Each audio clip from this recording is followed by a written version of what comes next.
Hey guys, it's Mitch. How's it going? I feel like I'm going back on my word a little bit with this one. I'm sure I said at some point I was done with Cyberforce comics. Maybe it was myself I promised that to. But there's reason to renege in this one because this isn't going to be drawn by Mark Silvestri. It is going to be written by Eric, unfortunately. But this is going to be drawn by Todd McFarlane because this is Image X month in Cyberforce number 8. So just before we get into it, if you enjoy the channel, if you feel like you might want to help out a little bit, go over and subscribe to my Patreon. Gives you early access to everything I do, helps out the channel, helps to buy new comics. So yeah, Image X month. This is 95, I take it? October 94, okay. I think this was right around the time I was done with Image. Yeah, I didn't buy a single Image X month comic off the rack. I think I got out just before this. I think I've said before, one thing I did like about the way they did Image X month is that they didn't cross over the guys you figured they'd cross over. You figured Jim Lee and Mark Silvestri would draw each other's books, and then Todd McFarlane and Eric Larson would draw each other's, right? That would make sense, at least historically. But no, in this one, we're going to get Cyberforce drawn by Todd McFarlane, which means, of course, that Mark Silvestri is going to draw Spawn. And all of that is very weird. So, I mean, there's no real build-up. This is a one-off issue, as a lot of them tend to be, really. So I guess we can just get right into the cover. So we've got Todd's version of Ripclaw perched on a ledge here. And this is extremely similar to the one that Mark Silvestri did for Spawn number 25. As we can see here, and the credit is to McFarlane after Mark. So I assume Mark came up with the composition then. That would make some sense. But that's a nice way to tie it together. No other books would do this. I thought for a second that does make some sense because they're swapping team books for singular characters. But then Cyberforce and Spawn are doing that same thing. So they could have. They just, I think Todd and Mark were the only ones who thought of it. But yeah, I mean, it's a decent enough cover. It's funny because since this isn't a composition that McFarlane came up with, it seems like he's having some difficulty with the perspective. Because this, yeah, like there's weird fisheye stuff going on. We're seeing this side of the building on this one, this side on that one. That's strange. Yeah, I guess, again, just because he wasn't the one that came up with it. The shot's pretty good. I like the color on this. I will say I think Cyberforce has the most pink out of all of these books, and it kind of seems to work. They're like pink and purple. So yeah, we've got Todd McFarlane, pencils. Eric Silvestri plot and script. Todd McFarlane, Greg Capullo, John Cleary, and Mark Pennington doing the inks. So this is a bit of a catch-up job for Todd, really. If he's not having to ink the thing, that gives him a bit of extra time this month. That's an interesting little side effect. And oh, Todd brought Steve along. Colors by Steve Oliff and Ollie Optics. Last issue colors were done by Joe Chiodo and Brian Haberlin. Joe Chiodo isn't bad. His style probably works a little bit better for Cyberforce than it does for like pretty much everything else. That is also probably why I'm thinking of Cyberforce as the one with the most pink and purple, though. Joe Chiodo seems to love him some fucking Easter egg colors. Okay, so we're going to open things up. We're in a small hotel in upstate New York. And we're going to start off checking out a news report where Louis Blue Lou Allegro has been marked for death by the mutant mob and is now in protective custody. Allegro is expected to finger Zantini, and apparently Zantini took offense. He's expected to finger Zantini as the triggerman in at least 5 gang-related shootings. Michael Zantini heads a Brooklyn-based mutant street gang known as the Zantini Misfits. I guess that beats the Demon Scum gang. If convicted on all counts, he could face a maximum of 495 years in prison. Okay, so we're seeing this from the Stoolies hotel room where Cyberforce is doing a protection job for him. I didn't know they did that kind of shit. But all right, I'm not sure what the fuck Cyberforce's purpose is at this point. I thought they were going to try and take down cyber data. They haven't really done much of anything about that in the actual series yet. But Stryker took off, so it's just Heatwave who's left to watch after the witness. Because Heatwave is the Cyclops of the group, which means he has no personality. Meanwhile, Stryker is the drunk of the group. And already, we're seeing some weird cartooniness creep in that we would never see in a Cyberforce comic before. We've got Heatwave with his pompadour, with a spit curl, and the Spawn pout. And I don't think Todd inked this page. This is a very sloppy-looking kind of ink job, I think. I don't know who Mark Pennington is. I would guess this is either him or John Cleary. This is a bit more slick. So, Stryker returns, and Heatwave says, "Where have you been?" Stryker says, "I had some mechanical problems. Hydraulic piston went out in one of my arms. It's much better now." See? As he triple punches him. That's a pretty good shot of a triple punch. He's just missing a trick, though, because the triple punch, as we saw before, is the signal to start a 2-page exchange with whoever else you're in speaking distance with. So I guess with Heatwave, they should be having like a philosophical argument right now. And he says, "Hey, Louie," you have to take my word for it because it's completely illegible. "Got a present for you. It's from Mr. Z," also pretty much illegible. And yeah, Stryker just blows the witness away here, and is so just super happy about it. It's very weird seeing these kind of Todd lines on everything. All this like Michael Golden cartooniness. This really is the least likely mix, because like Cyberforce is all super edgy, super gloomy, trying super hard to be like gritty real world type crime, but with mutants who wear ridiculous costumes. Actually, that does sound a lot like Todd's book too. And then things get confusing. Okay, so Heatwave starts to get up from his triple punch, and Stryker has still got his evil Todd McFarlane grin on. So naturally, Heatwave shoots him, because you would, right? Only, Stryker isn't acting like a psychopath anymore, and he's just noticing that Louie's been shot, and he's like, "What happened?" And then he notices a girl leg sneaking out the window, and he's like, "Where have I seen those legs before?" And for a second, you might be like, "Wait, what? What's going on?" And then you remember, oh yeah, Eric Silvestri's scripting this thing, so nothing's going to be done clearly. Everything has to be done kind of obliquely. So the deal is that this person was just impersonating Stryker, but there's nothing to indicate that. And in fact, that won't be clear for like a couple of pages. The next page here, Heatwave asks Stryker what the hell's going on, while he stands over the bloody witness that, as far as Heatwave knows, he just shot. And Stryker says, "I think the person you need to talk to just went out that window." And Heatwave agrees. He looks after him. He goes, "He's big but fast. It's really dark down there. I might lose him unless," and then he calls in Ripclaw to hunt him down. And he's also going to call in Cyblade, because the witness needs medical attention. Cyblade can theoretically look after that. But yeah, so already the story's gotten a little bit confusing. The art ain't bad. It's weird to see Todd do all this like kind of storytelling stuff, because he's not doing his own book, which is all moody, light shows and shit. So he's got to show actual events happening. And he's not bad at it. And then it's weird to see him do it with this Ollie Optics coloring, because we haven't seen any of that in Spawn before. Last time we saw him do this was with Marvel. All right, so Ripclaw is running around on rooftops, as he often does. And he spots the dude running. He's not exactly trying too hard to hide here. But we actually get some useful information. It says Ripclaw's metamorphic ability allows him to assume certain animalistic attributes.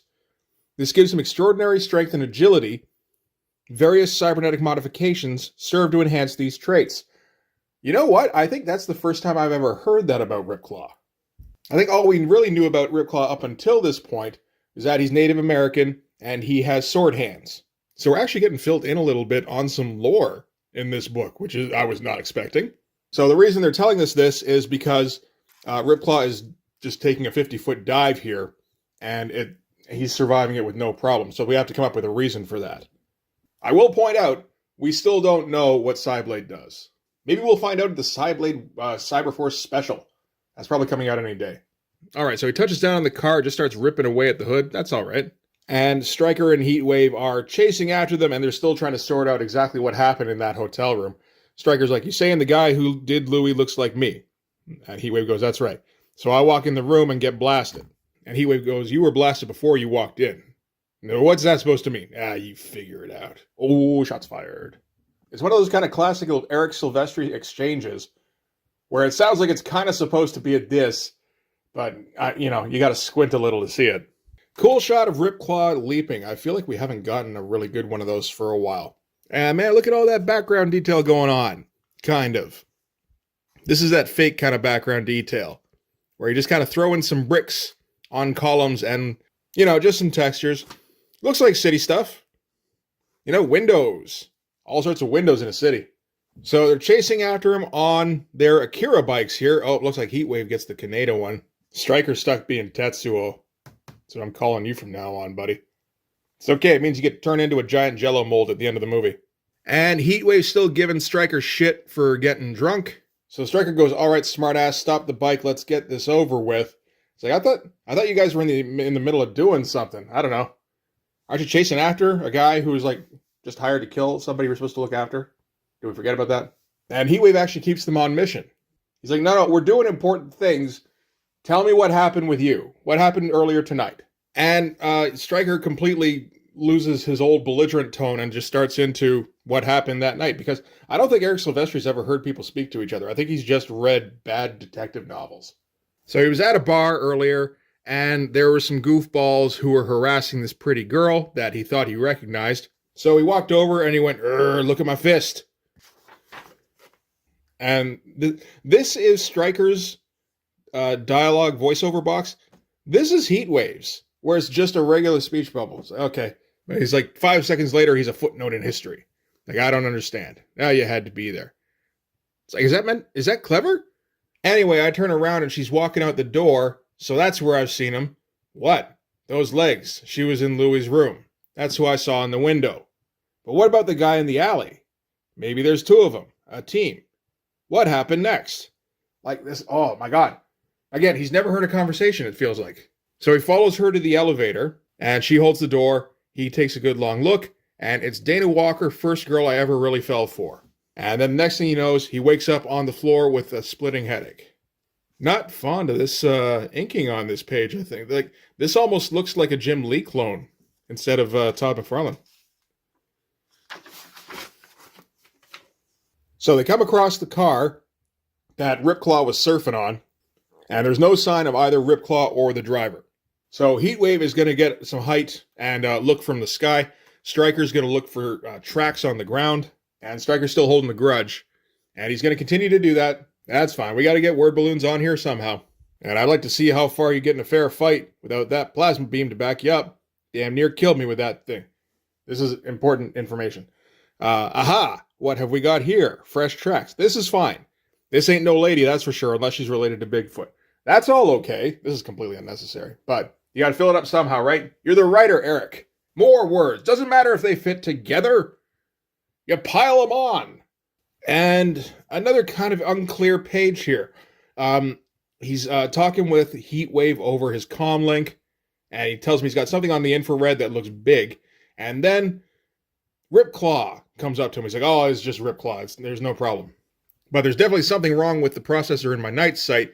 And then we see from Heatwave's perspective as Stryker's like, Ripclaw, hey, wait a minute, what's going on? And then he cuts out. So this isn't actually Ripclaw. This is this guy who's shape-shifting. But we haven't heard anything about a shapeshifter, and they're being really oblique about showing it. So again, it's a little bit confusing. You got to read it a couple of times to make sure. Then we cut to a small farm in upstate New York, where a farmer and his son are investigating a disturbance in the barn. And they get in there, and his daughter is eating chickens whole. Only when we see it more from her perspective, she's more this demony looking kind of thing. So this is the thing that they've been tracking, the shapeshifter thing. And while it's not really a shapeshifter, it's more, it just makes telepathic illusions. But we're not being told any of that, so this is all just seems kind of unconnected. And so, yeah, then we cut from the bloody, chicken carcass barn to this bloody dog that Ripclaw is investigating. I guess that's a transition. And he keeps investigating. I think this is... No, I don't think this is the barn. Wait, maybe it is the barn. Was it a barn here? That looks like a barn. This is more like a garage. I think they're meant to be the same building. I might put that more on Todd for not making clear what's going on there. Because there's the father there with the gun shoved through his head. Yeah, this is Todd drawn all right. And this is the son who's been strung up. And the daughter is packing a truck. But Ripclaw's father approaches him out of nowhere. So this is the thing that keeps creating the illusions. It basically reads your mind and brings up people that will absolutely throw you off. And I think this is particularly weird for Ripclaw because his father's probably supposed to be dead. That'd be a guess. And we cut back to Stryker, who is recovering a little bit. And he's being tended to by Cyblade because Cyblade is useless apart from having basic medical training. Like, if you replace Psyblade with a lifeguard, I don't think you'd really notice any kind of difference. Anyway, so Stryker has been hacked up, but the cuts weren't meant to kill him. They were there to introduce chemical agents into his bloodstream. Oh, and apparently the Stoolie has survived. Psyblade says he may have to get along with just one heart from now on, but he is going to make it. Apparently, previously, he had 3. And this is Cyberforce, so that's possible. And then we cut to Heatwave, who is flying over the farm. Okay, good. Was a farm. Got that part right. And Ripclaw has been incapacitated, so Heatwave's going to touch down. It is strange seeing McFarlane do these, like, Silvestri characters, like X-Men characters, basically, right?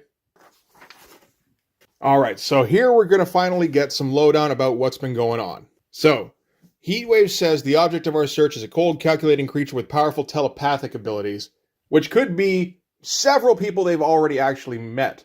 That describes both Mother May-I and whatever the gangster guy's name was. Mindwave? Something like that. But anyway, Strikers goes, I remember hearing something about this mutant hitman from the West Coast, called himself Psychout. And Psych is spelled P-S-Y-K, in case you weren't sure. Now you can do your crossword puzzles. And they all decide that they're going to continue tracking down Psychout, even though it doesn't really have anything to do with the job they were hired for anymore. Like the Stoolie guy is, he's somewhere. Everybody who was looking after him is chasing after this guy. If there were 2 hitmen that were hired on this, they've made his job extremely easier. So they're tracking this blue truck with a blonde in her late teens. And Heatwave tells Psyblade, I know you want in on this, but somebody's got to stay with Louis. Okay, so they were thinking about the Stoolie at least. It does mean that we can leave Psyblade out of this, which buys us one more issue where we don't have to come up with a power set for her. So, Ripclaw and Stryker going different directions from Heatwave. Obviously, he can go places they can't with the flying. There's a foreshortened hand, eh? I guess that's pretty good. It's no Paul Smith, but it's pretty good. And Heatwave spots the truck and touches down, and his daughter runs out to greet him. And classic gigantic head profile shot. In case you were wondering if it was still Todd, yes it is. And we cut back to some of Heatwave's backstory, where some dudes busted into his house and say, since you saw fit to destroy everything I value most in life, I thought it only proper to reciprocate. Kill them. And then, it looks like they killed them. And I'm going to guess that this is one of the Greg Capullo ink pages, because that's as Greg Capullo as it gets. And then Heatwave comes too. Again, all these guys have kind of needlessly awful backstories. And Ripclaw says here how he's probing our minds for the most powerful images, people we feel strongly about, and using them to deceive and elude us. So from here, they're going to stick together, because they figure that'll make it more difficult for the creature to fool them, which, theoretically, that sounds about right. And then they ask the gas station attendant where the people in the blue truck went to, and he's able to just kind of point them. And that's weirdly just like something regular people would do. And they're all standing around in their goofy costumes. And the gas station attendant doesn't mention it. I guess you wouldn't, right? If those particular dudes were standing around, you just like, hey, how can I help you guys and get you off my fucking property? All right, so they chase them further into the woods. Ripclaw says, I can sense that the creature is nearby. I can feel it probing my thoughts. That sounds uncomfortable. And Heatwave says, why don't we all start thinking about something we hate? To which Stryker replies, you mean like infomercials? And Ripclaw says, yes, those things infuriate me. And that almost feels kind of inappropriate now. I feel like people care a bit more about dog murder now than they did in 1994, maybe. I don't know, just a guess. This is what John Wick has done for us. So anyway, they stumble across the thing. No real build up there. Say, it's all over, psych out. There's no way you're getting out of here. Now let the girl go. And the girl doesn't want to go because she thinks it's her fiance. This is what she's seeing. This is what the thing actually looks like. So while Heatwave and Ripclaw distract the monster, they're fairly distracting in their ridiculous outfits. Stryker has climbed a nearby tree and shoots Psych out in the head, which means he's no longer able to concentrate, and he stops doing the telepathic thing, so she realizes immediately that he's not her fiancé, and she cartoon runs right out of there and goes, no way, skank man, I'm out of here. Again, just kind of weirdly lighthearted now. We did just find out that Heatwave's daughter was murdered in front of him, right? This feels like the first shot in a while that looks like McFarlane's drawn it. So now that the girl is clear, they can get down to some good old super fighting. So while Ripclaw tackles Psych out, Heatwave gets shot at by a helicopter that shows up out of nowhere. And apparently is his ride. And Heatwave tries to blast it out of the sky, but apparently his power has dried up. I didn't know his power did that. So somebody else has to back him up. And it's Stryker because they were the ones that were having problems earlier, I guess. I assume that's why. Shoots the pilot through the brain and crashes the helicopter. And this is a very sloppy ink job. I don't know if that's a John Cleary thing, maybe, because it does still feel in line with like a McFarlane line, but just very rushed. So then Stryker just empties all of his guns into Psych Out, which isn't any kind of real solution. He just kind of shrugs them off, but Ripclaw, I guess, snuck up behind him and stabbed him through the brain, and then they kind of win. And they find the girl, and they're going to take her home. And then the three Cyberforce dudes are going to go and get a beer. So I guess it's okay now that Stryker's a drunk, now that Heatwave wants a beer. That's called hypocrisy, but that's okay. As long as we don't let Cyblade attend. All right, and we've got our Scriber Force and the Top Cow update. I did find this one kind of interesting. So for all of you who are curious about our end of the Image universe, wait no more. Top Cow has a plethora of events that will explode onto the public in the coming year. Here's what you can expect. Expect Cyberforce to be an animated show on television in fall of 1995. That never happened. This is fall of 1994. They thought that was going to happen in a fucking year? Expect Cyberforce the video game by the end of 1995. That never happened either. Expect Cyberforce toys by the end of 1995. I believe there are toys, and they're more like little G.I. Joe-sized figurines that don't have no movement whatsoever.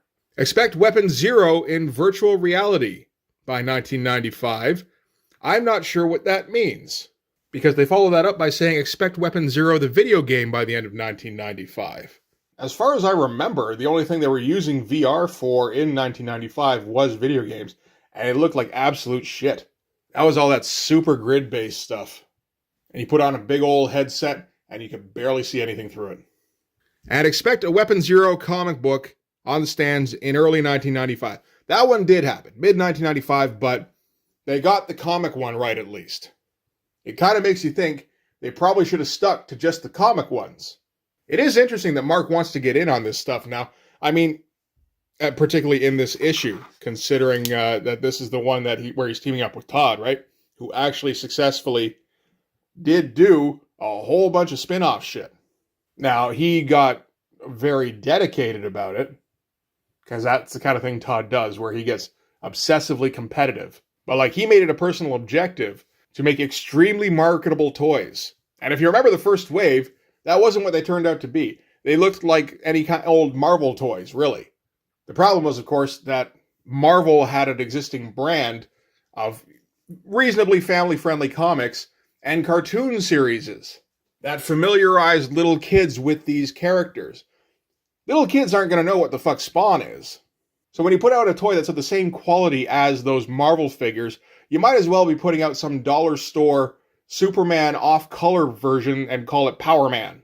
But then he realized that what geeks wanted was little affordable statuettes that were extremely detailed. And then, yeah, he went all in on that and became kind of the authority on that sort of thing. Whereas Mark, Mark's just kind of dabbling. He sees other guys doing all this expanding kind of stuff. He's like, I want to get in on that. Both Rob and Jim Lee are talking about doing cartoons. I'm pretty sure they're both talking about doing toys, and I'm pretty sure they were both unsuccessful at that. So he's just like, yeah, I should get in on that too. And he had the same level of success as those guys. So anyway, that's it for Cyberforce number 8. It's okay. The art is pretty good throughout. It doesn't really feel like McFarlane in a lot of places because of that inking. And again, because he's doing X-Men style characters. But yeah, no, I think the inking actually is the big thing. From what I know about McFarlane, he goes very loose on pencils, where they're more like detailed breakdowns. So there's a lot of room for interpretation by an inker who's going to be working on Todd pencils. But yeah, I mean, for the most part, it was pretty solid. We got a couple of fun shots, not as much as I would have been hoping for, I think. But, there was the odd bit of weird cartoony stuff that was extremely out of place. The story was, it's all right. It's pretty basic. It's very drawn out. And I assume that's down to Todd doing Marvel Method kind of thing and just doing all the breakdowns and then having Eric Silvestri script it. I don't know. I guess it would be like a very different kind of pace from Marc Silvestri. And then, the dialogue it's a mess as usual. I think this is probably one of the last Eric Silvestri issues. Because at some point pretty soon, Mark does just kind of have to break it to him that you're just not good at this writing thing, man. I got to get somebody who's semi-professional.